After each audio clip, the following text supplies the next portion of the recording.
No. Just a minute. It's like going through turbulence again. Right. Good evening and welcome to Sporlitics, where sports and politics mix and mingle. I'm Stacey Johnson. Joining me tonight, who we haven't seen in quite some time, is Aguna, the voice of reason. Folks are glad to see him back. Stephen, the independent thinker. Keith, the constitutional conservative when he comes back.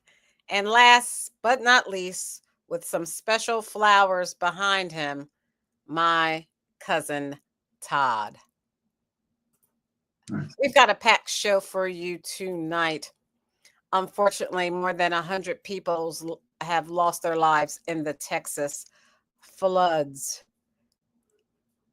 Our thoughts and prayers go out to them. Stephen and NASCAR, he'll talk about that Chicago street race. The big, beautiful bill has been passed and signed into law by President Trump.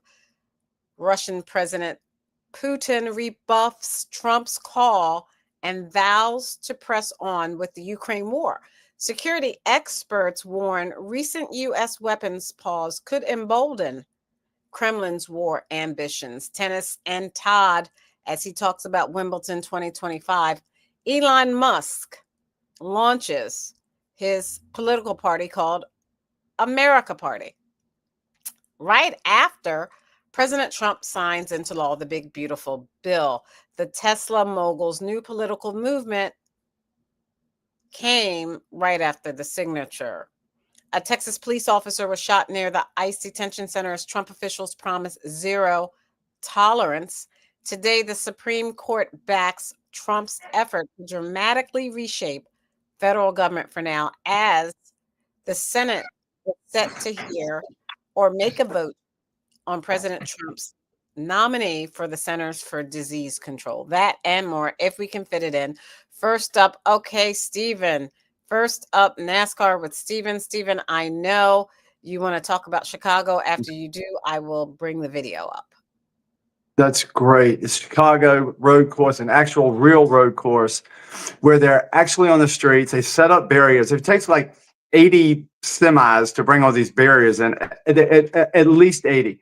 It's a huge production. And I know it's probably hard on the people in Chicago to have this race go, about 3 hours or so.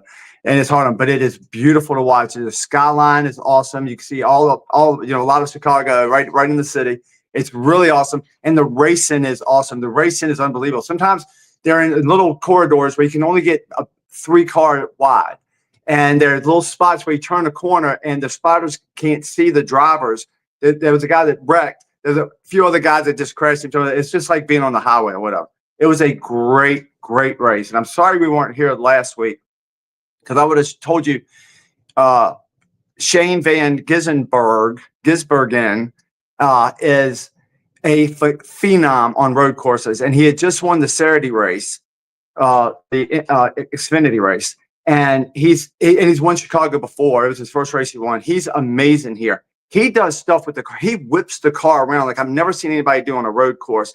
That's just what he specializes in. He's not as great at the other races, though he does the full season. He is awesome here. He's a great, great, great racer. And I'm sorry I won't hear, because I was said to pick him. And I also had Riddick in the 45. I had Gibbs in the 54. I had both of them finishing in the top 3. So I had the winner, and I had both guys finish the top 3, and they did. But I had Gibbs for money too to win, but that was in a different bet. So that didn't matter. But it was a good weekend, great weekend. And plus, it's off of Prime now. I don't have to watch it on Prime this week. It was on TNT, which means I can pause it. I can rewind it. I can fast forward it. I can do whatever I want to do. It's awesome. That's the way we want to watch a race. That's the only way I watch a race. I had to go with 10 laps to go. I had an emergency. I had to get out of here. I could pause the race. I could tape the race. I could do whatever I wanted. So that was great. And that's the way it ought to be. And the road course is the way to go. I think that the rumor is they're not going to have it next year. They're going to go back to the round track here. And I hope they don't, because this is one of the best road courses we have. Next week is Sonoma. It's going to be basically about the same guys are going to do just as well. But this is, to me, is what racing is all about. I think it's great, and these cars are made for it. And it was an absolutely wonderful race. If you can go back and watch it, I would recommend it 100%. This was a great race. Okay, so let's see what the mayor, Brandon Johnson, said about the future of the street racing in Chicago. One thing that I can say, with the city of Chicago, we're a gift to America. We're able to hold large-scale events, particularly large sporting events, and really appreciative of how the city has come together over these 3 years to be able to put on a display that is unique to anywhere else in the world.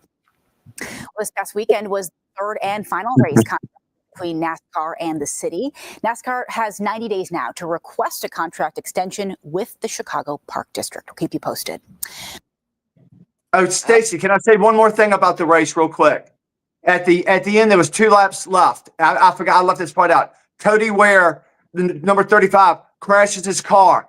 But then when the guys are coming around, you got all those turns. When they come around, they're going to have to throw a caution or they're not going to be able to get by him. They have to throw a caution. So instead of doing it with 2 laps to go, which when he wrecked, they should have called the caution because they knew they were going to have to.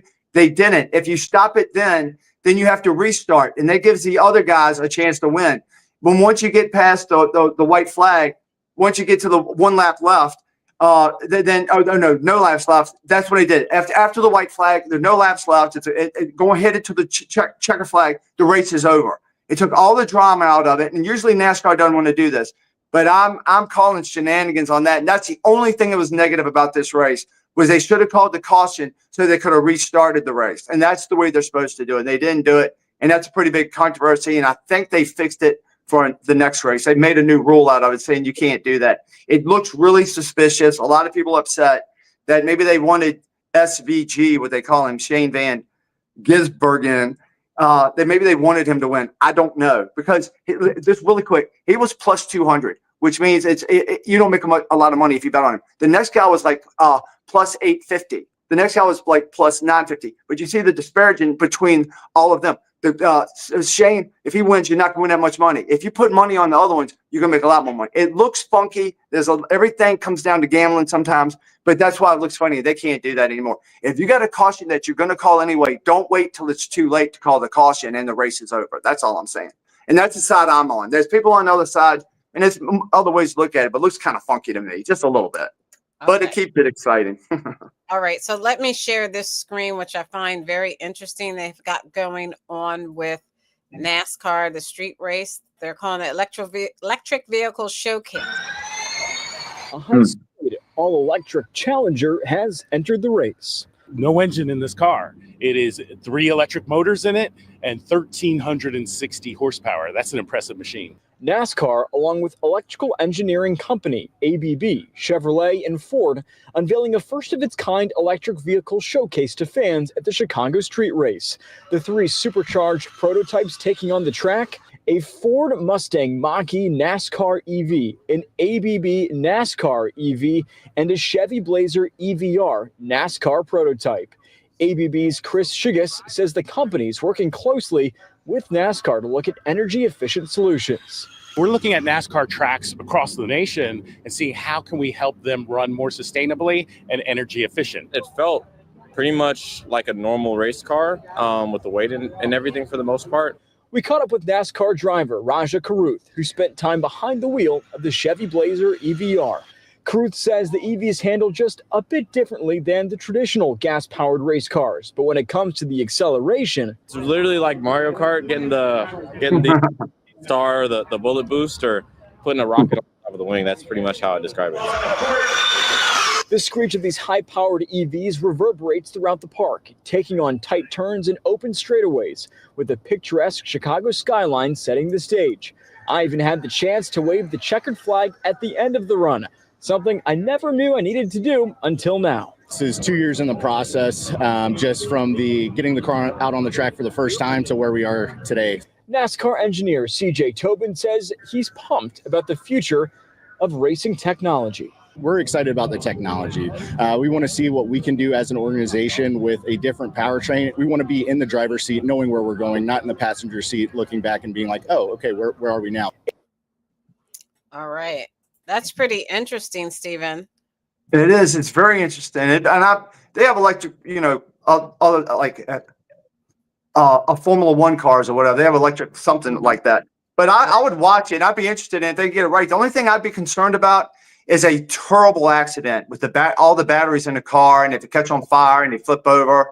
I don't know. That's the only thing I'd be worried about. If they can make sure it's safe for the drivers, and it's cool, because these cars can absolutely fly. They are amazing cars. The electric cars are, and a lot of people get unaffected, or a little bit too affected by the race because the fumes are amazing. Have you ever been to a race? The fumes will overtake you. So a lot of people get, I'm a little bit tired of this. And they would I have friends of mine that say, let's go as high as we can when we see the race, because the fumes are a little bit too much. You have all them cars and it comes right up in your lungs. Right. So that's another thing too. A lot of people would direct close people to me that would go to the electric race. So I don't have any problem with it. They can just make it safe for the drivers. I'm cool with it. Okay. Thank you. Tennis and Todd, and as Aguna would say, Serena and Wimbledon, cousin Todd. Do you want to talk about what's going on? Then I'll play a little video. Or you can play a video and I can talk about it. But okay, let me play the video. Okay. I'll play the video because she is not Serena, but pretty close. Good evening. Welcome to the press conference for Coco Gauff. Please raise your hand if you would like to ask a question. Coco, tough loss for you. Just give us your thoughts right now. Yeah, obviously disappointed how the result went today. Diana started off playing strong, and yeah, I think I just couldn't find my footing out there today. Matt. Hey, Coco. Tough luck. How much of this do you chalk up to, grass being not the greatest environment for you, and how much to just, it's been a hell of a few weeks since Paris? I think a little bit of both. I think, I don't know, I felt like mentally I was a little bit overwhelmed with everything that came afterwards, so I didn't feel like I had that enough time to do, I guess, celebrate and then also get back into it. But it's the first time in this experience of coming off a win and having to play Wimbledon, and I definitely learned a lot of what I would and would not do again. But yeah, I mean, also she played great. I mean, I saw the draw and knew it would be a tough match for me, and I mean, I think obviously I played her on clay, and I think that surface suits me a little bit better, and it's still a tough 3-setter. So yeah, I knew today would be tough, and I had chances, but yeah, it is what it is. Okay, cousin Todd. Yeah, that was rough. Playing on grass is not easy. You don't think about that, but have you ever played any kind of sport on grass? It is tough. It is tough. Yeah. I play tennis on grass, and it is a lot harder. But I'm not a pro. As opposed to clay or cement or that sort of thing. Anyway, so she was out in the first round, which was devastating. And so devastating for who? Serena, for you, for whom exactly? Ma'am, for all Black people all around the world. Was it devastating for you, Aguna? He said it was devastating for all Black people. Was it devastating for you? Yeah, I felt it. I felt it in my soul. Now, moving on, white girl. I like hot cocoa better. I like hot cocoa better than cold cocoa. What does that mean in English? Well, I like it when she's playing good, she's hot cocoa. When she plays bad, she's cold. She's cold cocoa. By the time it got cold, it ain't no good. Who wants to drink cold cocoa? Oh, well, what do you think about Donald Do you want Trump? it in Japanese this time? Do you like Donald Trump hot or cold? Uh-oh. No. Anyway, so the other girl is Sabalenka. She's the number one girl in the world now, and I think she's going to win this U.S. Open. There's another girl, Satek. I don't know her, but she's good too. I think she's number 3. So for the women, it'll probably be Sabalenka. For the men, Taylor Fritz, he's an American. Alcaraz, who I like, who is a combination of Nadal and Federer. He plays like them. And Alcaraz is from Spain, correct? Correct. And then Djokovic is still in there. Ugh. And another American, Blake Sheldon. And he's what Cher would call a half-breed. You know, half-breeds are taking over sports nowadays. You ever notice that? That is very racist and very ignorant to say. Oh. And you sound racist saying something like that. And I'm very, I got to call you out like I would call anyone else out. Oh, you sound so dumb. The truth will set you free. Anyway, does anybody notice these athletes? What happens is these black Anyway, we're going to move on. I'm going to make my statement whether Donald Trump likes it or not. Now, what happens is these black athletes graduate. And what I mean by that is they get a white girl. So they've graduated. And of course, she takes him because he's got a couple of bucks. And then they get married, some of them, or some of them just get pregnant. And like Stephen, for example, he got himself knocked up and he doesn't know who the father is either. But nevertheless, so yeah, then they have these children and these children go into sports. And if you ever notice now, there's a lot of half-breed players out. Now, some people get offended by the term half-breed. I don't. I think it's... I'm offended. Well, are you offended that Cher came up with the song called Half Breed? No, I didn't know that. Oh, well, now you know. It was like 1972 or something. I don't know. I just heard it. You've never heard Half Breed? No, I used to watch her old variety enough. show with Sonny and Cher show. Well, We you're got a much comment older from than. Aguna. Excuse me. You're much older than we are. Now, what is Aguna's comment? You see it on the screen. It I says, can't see. Todd on here looking like Antonio Fargas, a.k.a. Huggy Bear. You're so ignorant. You know who that is, Todd? No, ma'am. No, I do You never not. watched Starsky and Hutch from back I'm in the much day? too young for that. It was he was a pimp. Yeah, he was a pimp that he used to be a foreman. He What? used to have a butterfly collar. He used to tell them all, where all the bad guys were. This is not a butterfly. That's not a butterfly collar? No, it's okay, not my that bad. big. It's You need a bobby pin to kind of cover up that taco meat side. I There's a didn't know shortage. taco meat, and I shaved. But anyway, that's what is happening in sports nowadays. This And is who he's talking about. Aguna is so rotten. It's a shame. It looks just like you, Todd. He doesn't. It does. I know. What about this one? All you need is a beard. I Hey, know. man. He's nice, but he doesn't look like me. But I like him. Anyway, so that's all for sports. I don't. I That's hope all for tennis. You don't that's know all what for Aguna may sport. have for I don't. sports. Aguna has nothing. Aguna has not been here, so he's on. He's taking a sabbatical. Aguna, what do you have for sports? I'm not paying Todd. Well, no two mind. things. One, Mexico beat the U.S. in the Gold Cup, which, we were hoping that the U.S. would do something this year, but they beat them down in Houston 2-1. The U.S. took an early lead. They scored like 4 minutes into the game, and then Mexico just came back. And there was a controversial handball that should have been called, but we didn't end up getting it. So, oh well, onto the World Cup. Again, this is the part of the year that's very boring because the NBA Finals is over with.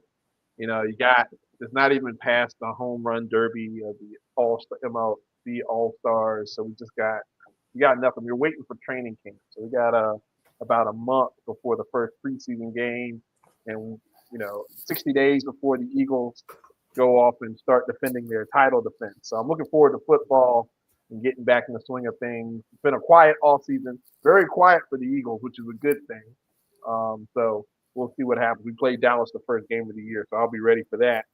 And I don't know, the Commanders, they still haven't signed McLaren. They're talking about maybe trading them. I think that would be devastating. I think they need both Debo and McLaren as wide receivers on the Commanders in order to make a run. And of course, Dallas is starting to hear chirps from the Cowboy fans thinking that they're going to do something this year. But when we spank them that opening day, I'm not going to hear anything from them. So yeah, looking forward to football.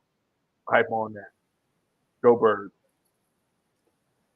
Okay, before there's football, there is Major League Baseball going on now. Yes. And the Phillies are actually doing pretty Here's good. another difference. I mean, the Phillies are on top. Last time I checked, they were on a couple games on the Mets. So, hey, we'll see what happens. I think they're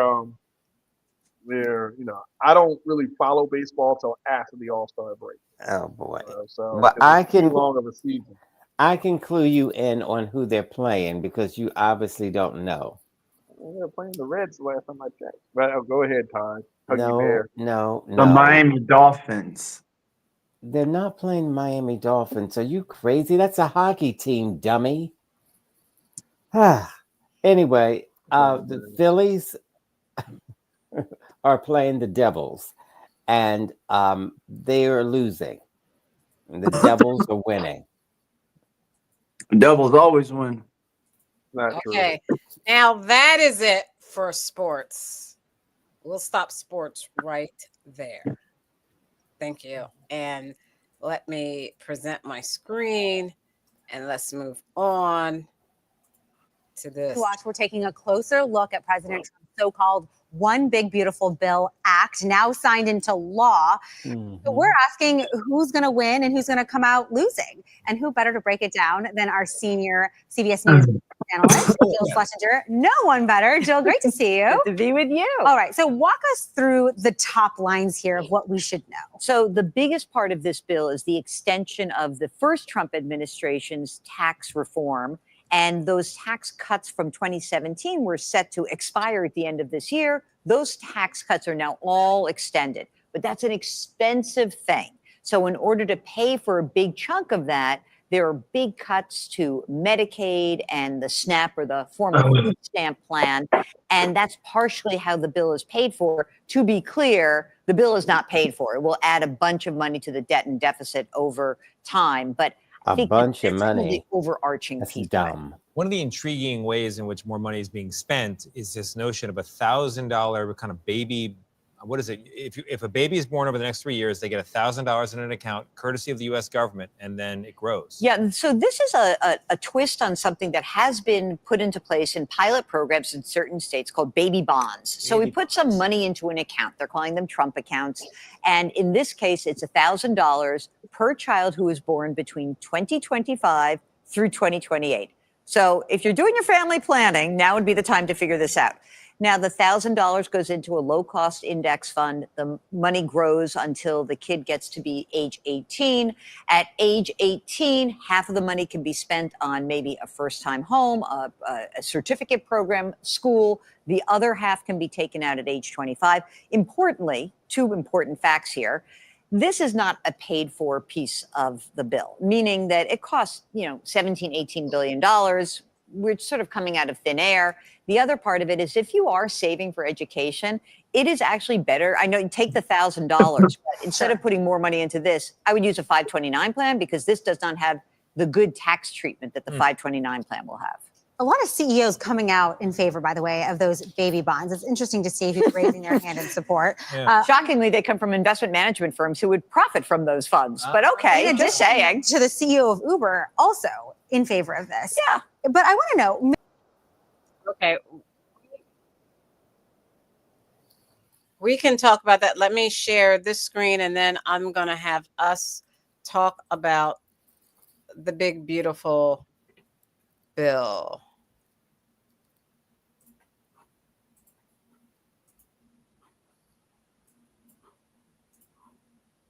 Now considering President Trump's One Big Beautiful Bill. The legislation passed a key procedural hurdle late on Saturday night. The yeas are 51, the nays are 49. The motion is agreed to. It's a 940-page piece of tax and spending legislation that came out Friday.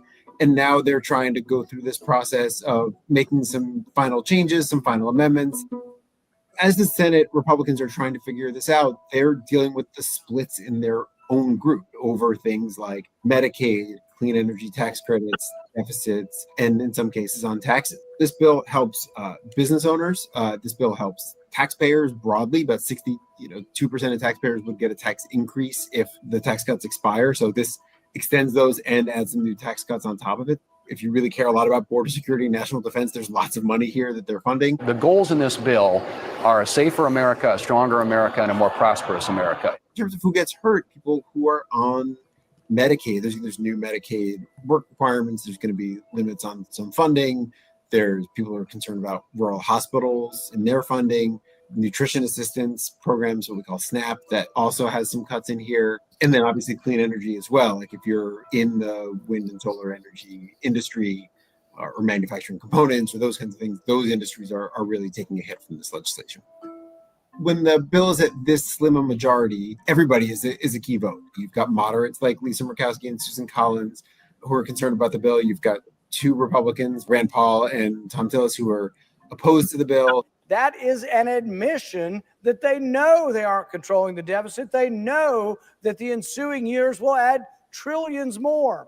That doesn't sound at all conservative to me, and that's why I'm a no. You've got conservative Republicans, Ron Johnson, Rick Scott, and Mike Lee, who are want deeper spending cuts. So they're trying to find the right mix of policies that can get 50 votes out of the 53 Republicans. You get Vice President Vance to come break the tie, and then it will pass. And so finding that balance has really taken them a while to do.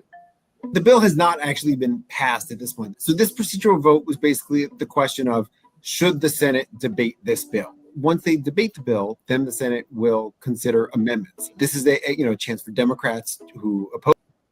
Okay, I'm going to stop there because we know that they passed the bill.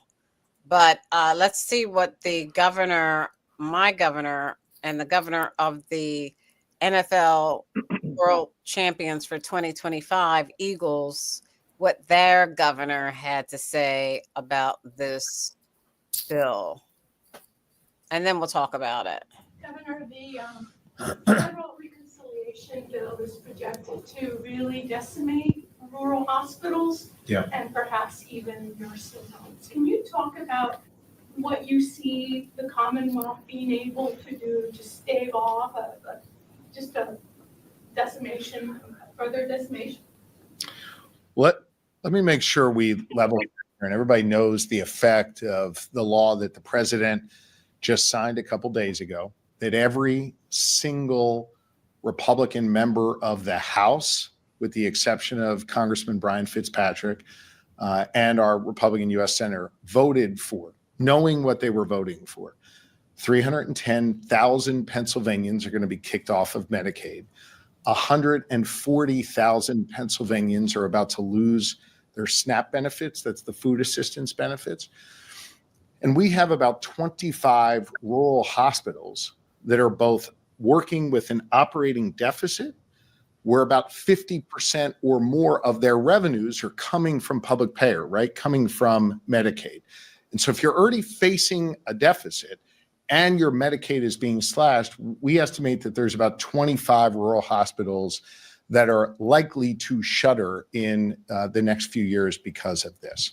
Here in York County, just to put a finer point on it, 9,762 York Countyans are about to lose their Medicaid because of this vote, and about $11 million is going to be ripped away from SNAP just here in York County.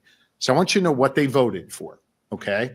They voted to give a tax cut to those at the highest income brackets who frankly don't need it, and to pay for it by slashing Medicaid and SNAP and harming rural hospitals.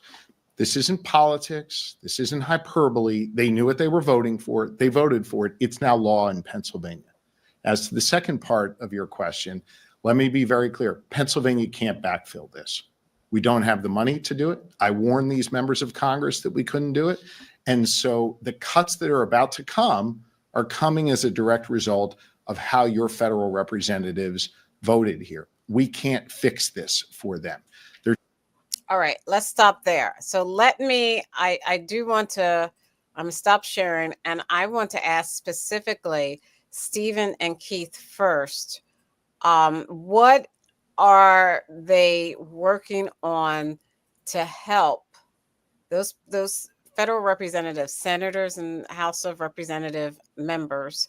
What are they working on to help the people who are going to lose the benefits that the Pennsylvania governor just said?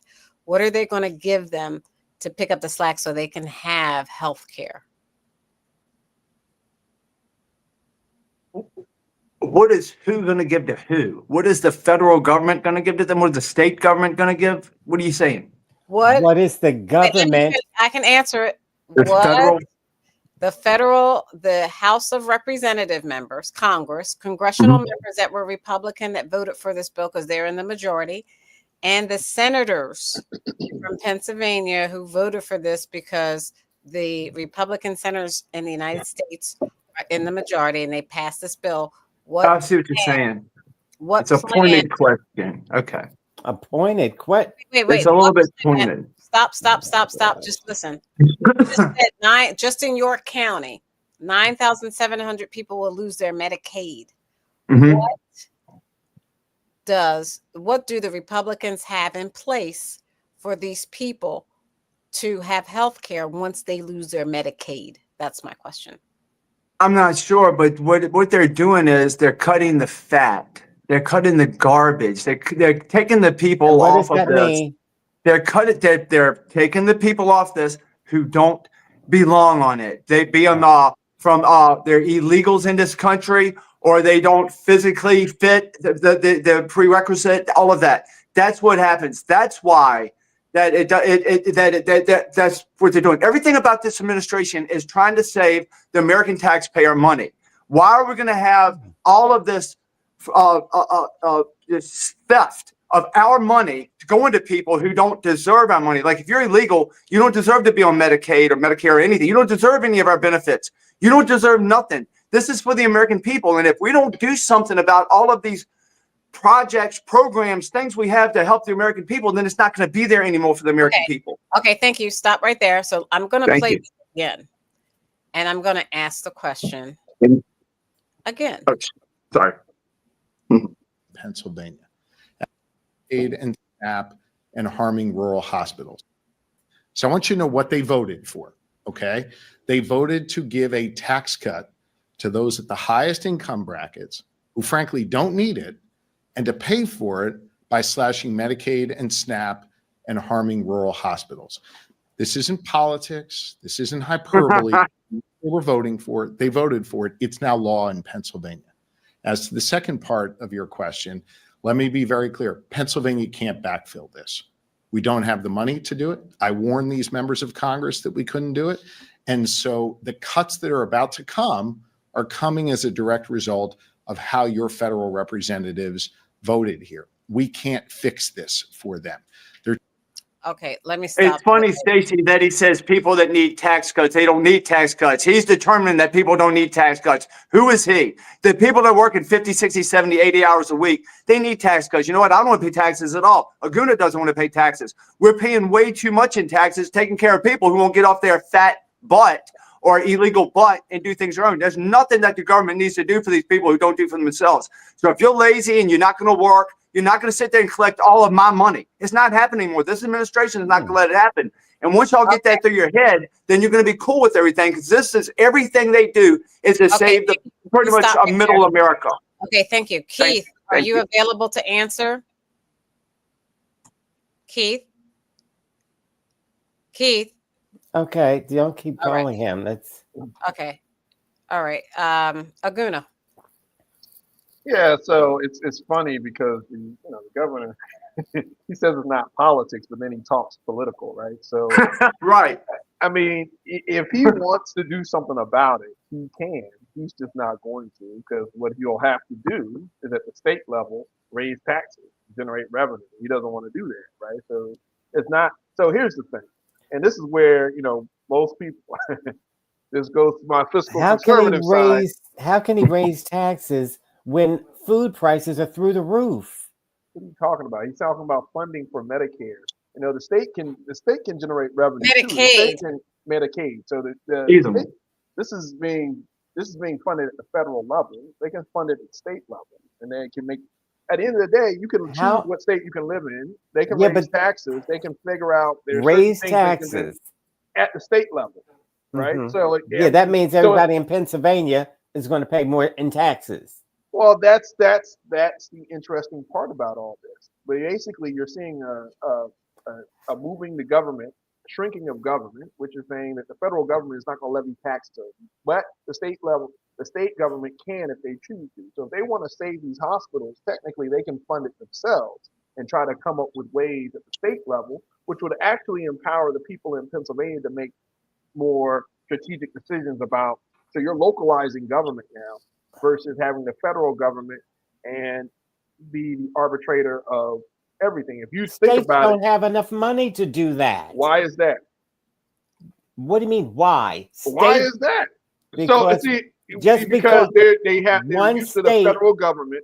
They're used to the federal government footing the bill. Now, I'm not saying that it's a good thing because other you're than going to that, see a you'll lot be of states. taxed out of your own house. Well, and then you move, right? This is Oh, going to and then impact you other move. taxes. I mean, this is the Okay, you sound localization of government. ridiculous. Can you No, I'm move? not. This is It's how. because I don't like paying federal taxes. I mean, no one Right. likes paying federal taxes. And so the question is, what the governor's not saying is, why are they on Medicaid to begin with? And That's if a you good think about question. the way the bill is designed, again, this is going back to the days of trickle down economics, which a lot of economists don't like. But if you Okay. look at some of the incentives that are in there, they're saying that, hey, you know what?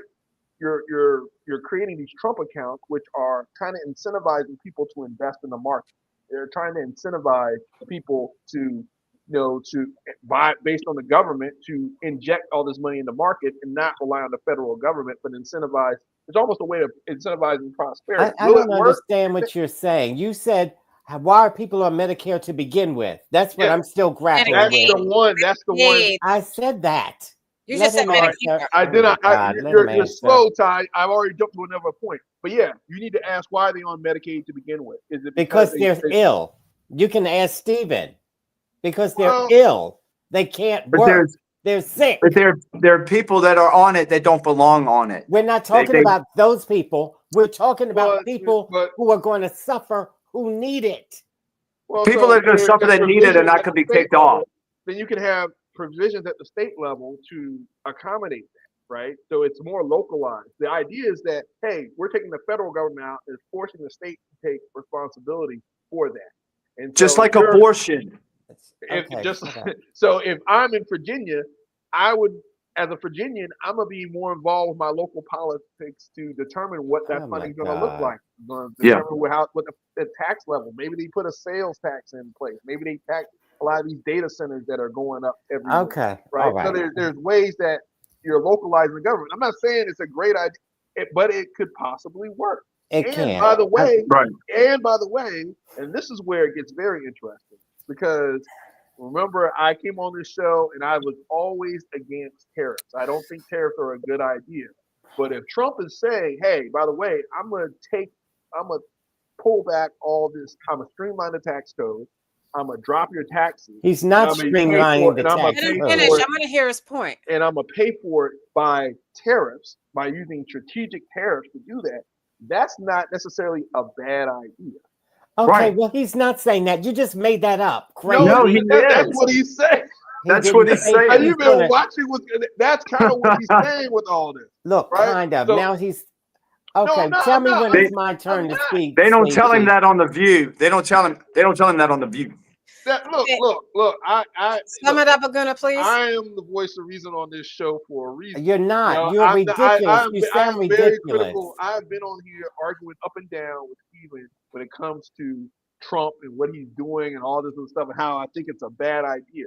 But if you look at what he's doing, it may work because look at the market right now. It is working. Look, he's saying, hey, I'm going to lower your taxes. I'm going to incentivize corporations to spend more and invest more. Oh, by the way, I'm going to increase tariffs on these other countries. Oh, by stop the it way, with the tariffs crap. So you like He's tariffs supposed now, to be don't making you? deals. You like tariffs. There's I not like one deal that's I don't been necessarily made. like them. I still don't like them. All right, I like don't tariffs. them, but if I like them better than paying taxes. if they're eating tariffs, if they're well, see, here's the thing. The one thing tariffs do that income taxes don't is give you the decision to what you want to spend money on. And If Stacey they is letting increase, him if go they on increase and money on, on. So You're wait till right. it's You're my right. turn. And that's a good thing, right? That's good. that is a good thing because if he increases tariffs on rice from Japan, for example, Oh my I can God. decide not to buy rice from Japan at the supermarket. It's my We'll eat choice. I potatoes. can keep that We'll money. eat meat and potatoes. I can Okay, buy. thank I you. can get rice Thank from you, the Guna. U.S. Let me bring So Todd that's in. what I'm saying. So Right. even though I don't like tariffs per se, because if for things that things that we can't make cheaper in America, it's going to impact those products. I think But at the I end can of the choose day, as you're going to like As an American, tariffs. I can share. I can choose not to. Okay, At the end of the day, you're going to like Cousin tariffs. Todd. Cousin Todd. You allowed Aguna to go on for a half an hour. The show is going to be over in another 7 minutes. Well, you know, And it's funny how Todd blames me when yes, he's mad at somebody because else. You're mad at you Aguna. because He made what points that you didn't want to shut hear. up. That's why you think he talked too long. Go ahead, Cousin Todd. Keep them quiet. This is the thing. Whenever I say 3 words, okay, wrap it up because but he went on You're wasting your and time now. on. Yeah, Todd. You're you just wasting your jibber time now. jabber. You're not You see, succinct like and see Aguna. how You they're jibber still talking? jabber. Mute And we haven't them. gotten into the Todd, Get details them of the off bill. the This is show. just the Mute tax them. portion. We haven't Get gotten them into the off. other stuff. Mute them or dismiss them from the show. Go ahead, So, Cousin Todd. like I was saying, Aguna doesn't know what he's talking about. He's just flip-flopping. All of a sudden, he loves Donald Trump because terrorists might be good, but It's might not be about bad, Trump. but I it don't might like be taxes. good. I have Shut reasons up. to not like taxes Why is he still talking?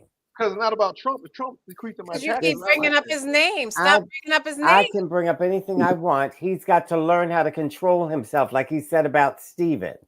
So now, We don't spend federal money. he. The federal government does. Why is our he? money. Get him off of this show. Why is he here? Okay, all right. Go ahead, So Huggy Bear. Go ahead, Huggy Bear. I think he Huggy won't Bear's talk. done. Hey, Well, Keith is look, back. Let's hear from Keith. you see How about this? that, Stacy? Go ahead, Cousin Todd has to finish his point. Finish your point, Cousin I thought Todd. he was done 5 minutes ago. You have no control of this show. He hasn't said So nothing in 5 Blame minutes, me. Stacy. Don't you blame have Cut no him off. control. Make your Cut point. him You off. have no control. You won't mute them. You should have exited them from the show. Go ahead, Cousin Todd. Stop attacking us. Todd's gone. All right. Oh, Bye-bye. Lord. So my question to you, Keith, let me show you, because I don't think you saw the clip, but let me show you the clip from what Governor Shapiro said. Food assistance benefits. And the U.S. Senator voted for, knowing what they were voting for. 310,000 Pennsylvanians are going to be kicked off of Medicaid. 140,000 Pennsylvanians are about to lose their SNAP benefits. That's the food assistance benefits. And we have about 25 rural hospitals that are both working with an operating deficit, where about 50% or more of their revenues are coming from public payer, right? Coming from Medicaid. And so if you're already facing a deficit and your Medicaid is being slashed, we estimate that there's about 25 rural hospitals that are likely to shutter in the next few years because of this. Here in York County, just to put a finer point on it, 9,762 York Countyans are about to lose their Medicaid because of this vote, and about $11 million is going to be ripped away from SNAP just here in York County. So I want you to know what they voted for, okay? They voted to give a tax cut to those at the highest income brackets who frankly don't need it, and to pay for it by slashing Medicaid and SNAP and harming rural hospitals. This isn't politics. This isn't hyperbole. They knew what they were voting for. They voted for it. It's now law in Pennsylvania. As to the second part of your question, let me be very clear. Pennsylvania can't backfill this. We don't have the money to do it. I warned these members of Congress that we couldn't do it. And so the cuts that are about to come are coming as a direct result of how your federal representatives voted here. Okay, so my question to you, Keith, is what type of provisions did the federal government, specifically the Republican-led Senate and the Republican-led House of Representatives, what type of provisions in terms of health care insurance and SNAP benefits did they make for people who are going to lose them based on the fact that they pass this bill into law? Well, first of all, let me start with the Constitution. Constitution does not allow or does not say that the federal government is responsible for Medicaid and Medicare, all of these social food programs. What is the people who are responsible for that are local government.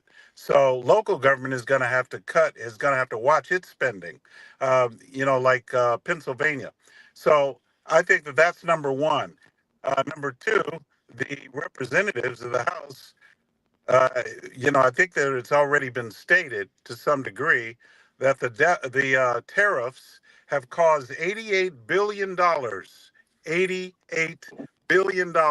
and more to come in as a result. I can't stop coughing. So since that happens, if that happens, then yes, they can put some of that towards the deficit or the debt, and so that will take care of that. And that's why it's as simple as that. What do we do in our household? Like Aguna, myself, you, Stephen. What happens when the economy goes up? When we go into a recession, what do the people do? We tighten our belts. We watch our spending.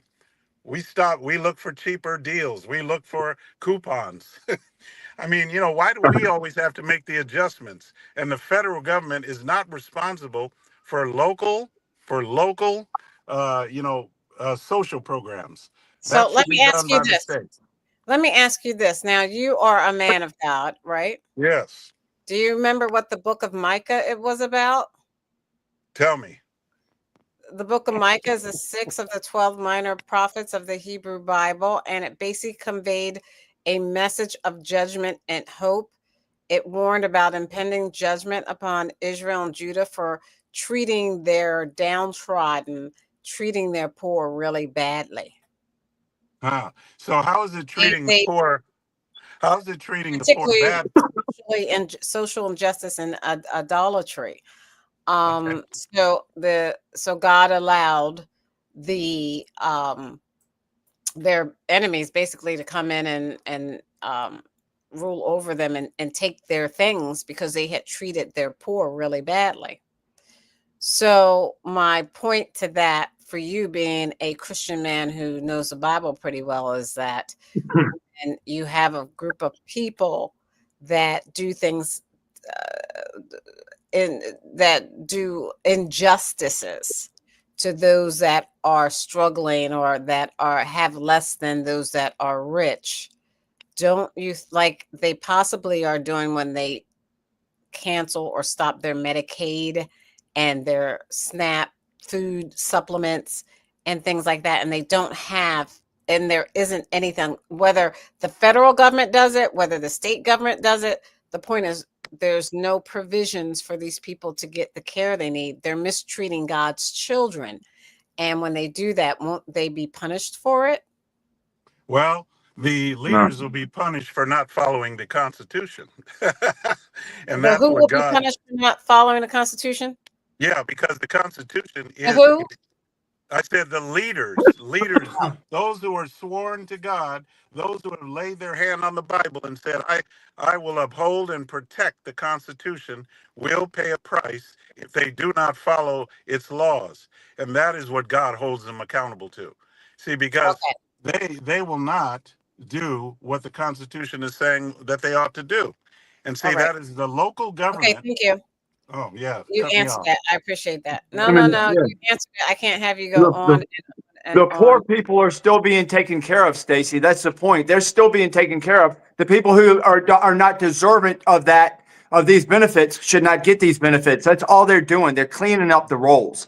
That's what they're doing. So the poorest of the people are getting help federally, which they don't have to. That's not in the Bible. They're getting help federal money. They're getting help state money. They're getting help county money. All of them are. Well, So And look at it's all not the up, people that. but it's not up to your government. In the Bible, it's not up for the government to do it. It's to your church, to your families, to your people to take care of people.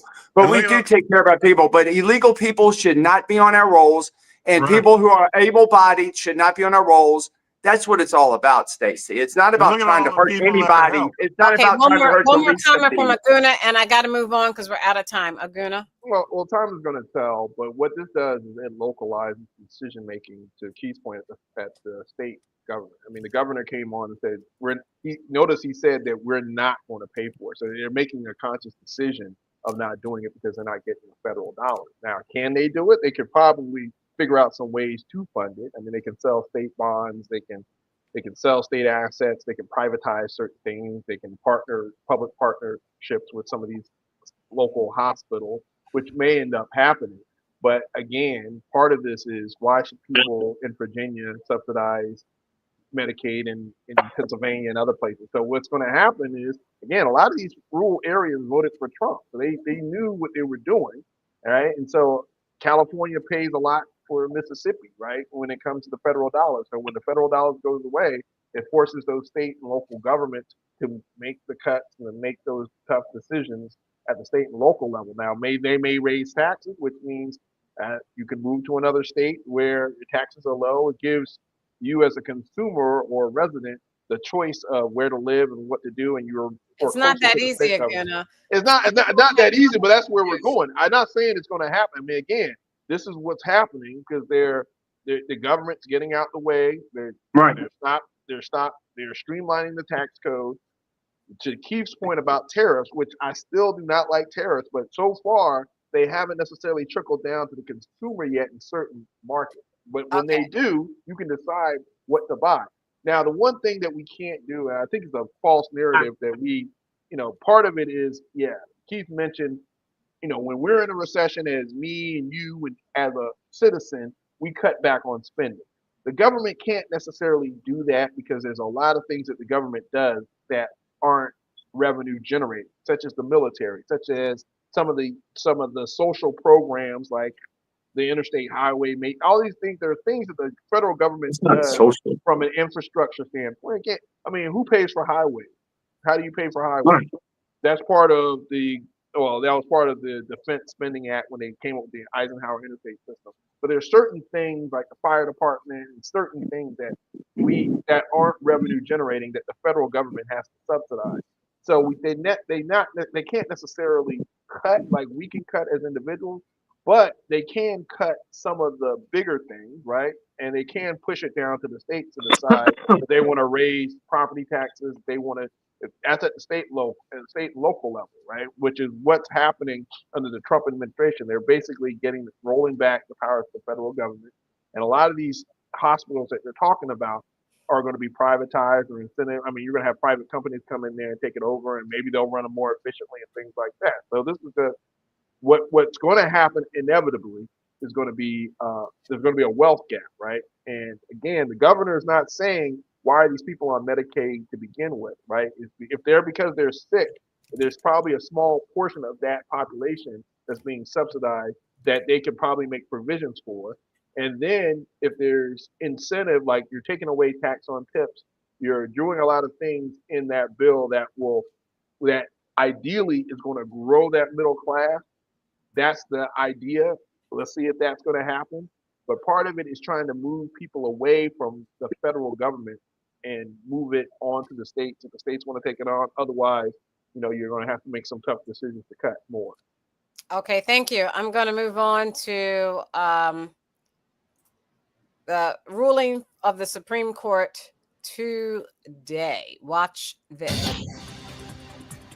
Some breaking news from Washington. The Supreme Court says the Trump administration can carry out its plans to significantly downsize the federal workforce. More than a dozen unions, nonprofits, and local governments had sued, and a lower court had blocked the president from making those changes to federal agencies without congressional approval. But the Supreme Court says the lower court order stopped plans based on the administration's general plans and not on specific plans for agencies. It says it couldn't comment on the legality of those specific plans, but in general, it does believe that the executive order likely is legal. It was an unsigned order from the justices. Justice Ketanji Brown Jackson dissented. All right. All right. So let me share this screen. And then this is our roundtable. So we'll start with Keith and Stephen Aguna, and then Cousin Todd, if he returns.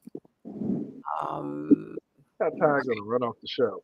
The Supreme Court today backed President Donald Trump's effort to carry out mass firings and reorganizations at federal agency, putting on hold a lower court order that had temporarily blocked the president from taking those steps without approval from Congress.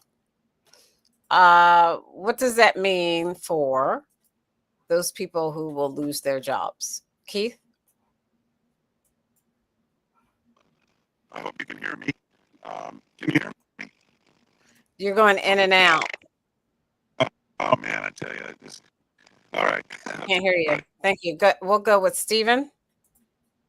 Well, what they're cutting out is the redundancy in government and a lot of waste, a lot of fraud. They're kind of, this is a basic theme you got to watch with this group that's in office now. They're being fiscally responsible, and that's a good thing. And Aguna likes it. I like it. Keith likes it. We all like it because we're fiscal conservatives. It's good. The federal government spends way too much. Plus, this bill, of course, it spends way too much money. But with the tariffs and other things that are coming around in the business, we're going to come in this country. We're going to be booming. This is the best thing that America has going for it right now. And the fact that we can cut the fat from different sectors and different parts of our country and make it more streamlined and make it make more sense, like any business. We have a businessman basically running the country right now, Donald Trump. And if we can make everything make sense, then that's great. We don't need a $5,000 hammer or a $10,000 toilet seat. We're taking that stuff out. For the first time in my entire life, we're trying to do things right and streamline and not be so wasteful. So we can all have a better life. The ones that are actually producing and making the country great. Thank you, Aguna. Yeah, I mean, so there's layers to this, right? So I can appreciate the cutting of waste, just how you do it, right, and what you're doing it for, and what agency. So it'd be good to get some transparency there. I know they do have some visibility into what they're doing to a certain degree, but just the across the board slash is kind of, I mean, it's a little dangerous. The only thing I don't like about it is the executive order aspect of it. I know in the past Congress has been slow to act, and there's been a lot of bipartisanship, but technically, if these agencies are funded and these workforces are funded from a constitutional perspective, you should allow Congress to do their job and determine. I mean, they could have easily, you have the majority and just do it through Congress. You don't necessarily have to do it through executive order unless there's specific things that that they are deeming waste, fraud, and abuse or whatever, right? So, I mean, again, I appreciate the cutting of waste. That's fine.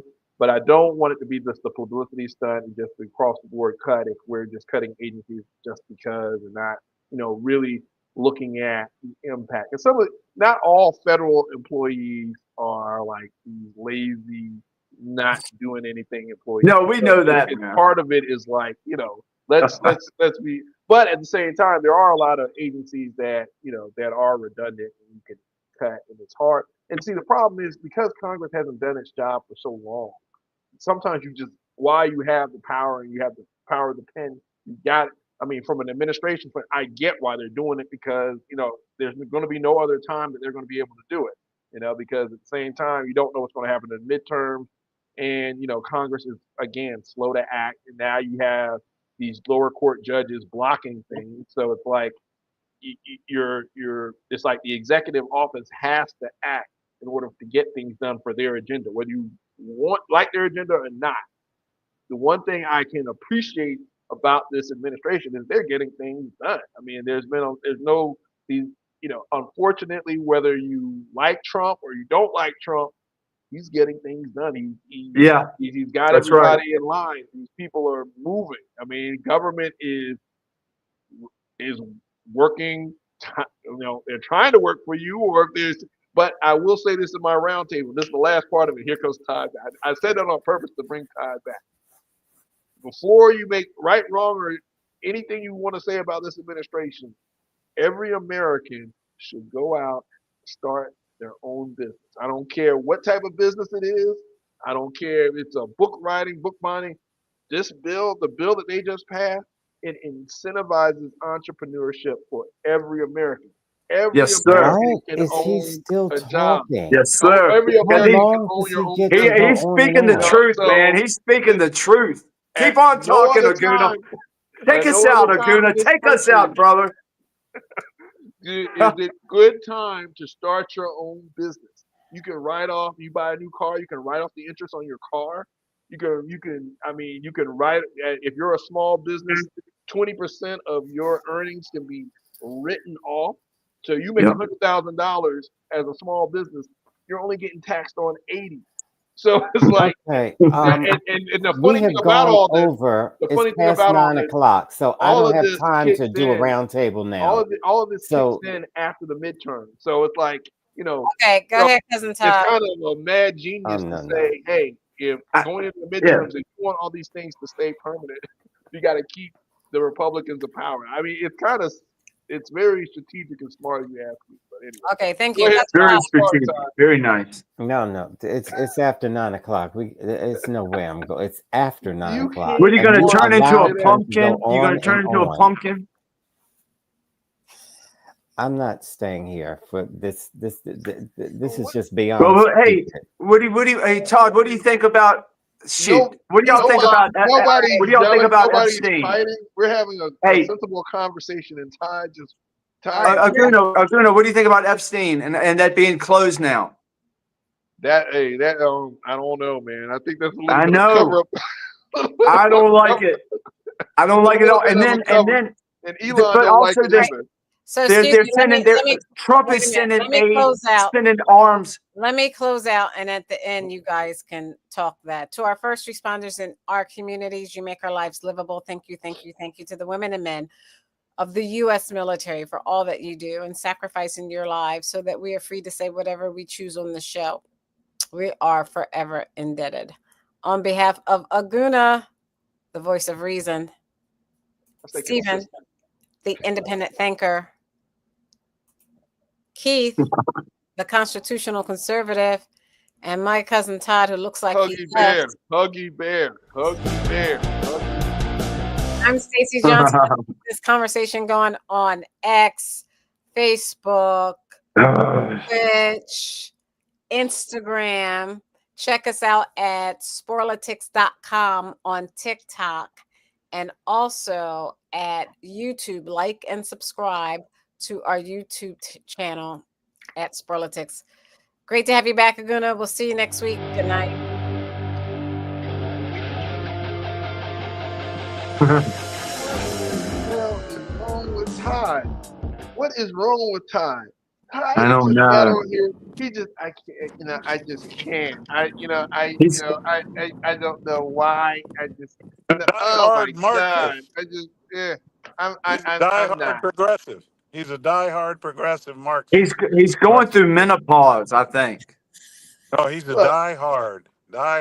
Oh, can I say something else, Stacey, real quickly? Guna, as a Christian, I didn't say this on the show, not enough time, but I want to say it to you guys.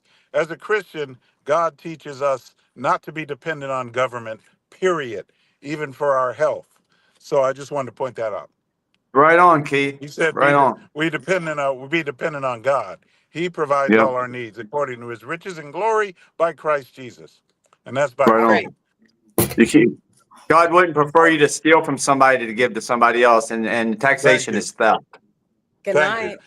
Good night, And Aguna, you're Stacey. going to benefit. Aguna, you and your family will prosper even more on these tax Yeah, cuts. that's why he's so excited, man. Hey, that's why he's back. He's happy, man. Child credit. Good night.